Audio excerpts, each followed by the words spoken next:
पुणे शहरातील कोयता गँग आणि गँग वॉरचे प्रकरण आता जिल्ह्यात पसरू लागले आहे। पुणे जिल्ह्यात खुनाची एक खळबळजनक घटना घडली आहे।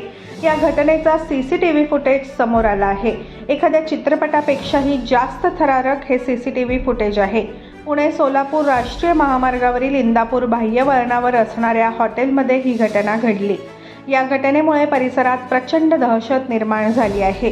या घटनेत अविनाश बाळू धनवे राहणार आळंदी याचा मृत्यू झाला।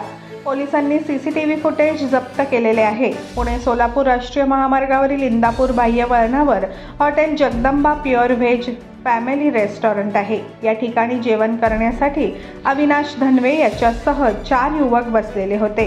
त्यांनी जेवणाची ऑर्डर दिली आणि नंतर ते जेवण येण्याची वाट पाहत होते। त्यांच्या गप्पाही रंगल्या होत्या, परंतु पुढे काय घडणार आहे याची त्या चौघांनाही कल्पना नव्हती। हे चौघे जण जेवणासाठी बसलेले असताना 2 युवक हॉटेलमध्ये घुसले। त्यांनी थैलीत आणलेली पिस्तूल काढली आणि चौघांपैकी अविनाशवर गोळीबार सुरू केला। त्यानंतर आणखी काही युवक आले। त्यांनी अविनाशवर कोयत्याने वार सुरू केले। त्यानंतर काही सेकंदातच सर्वजण हत्या करून फरार झाले। यावेळी अविनाश सोबत असणारे 3 जण प्रचंड घाबरले। त्यांनी तेथून पळ काढला। ही सर्व घटना सीसीटीव्ही फुटेजमध्ये कैद झालेली आहे।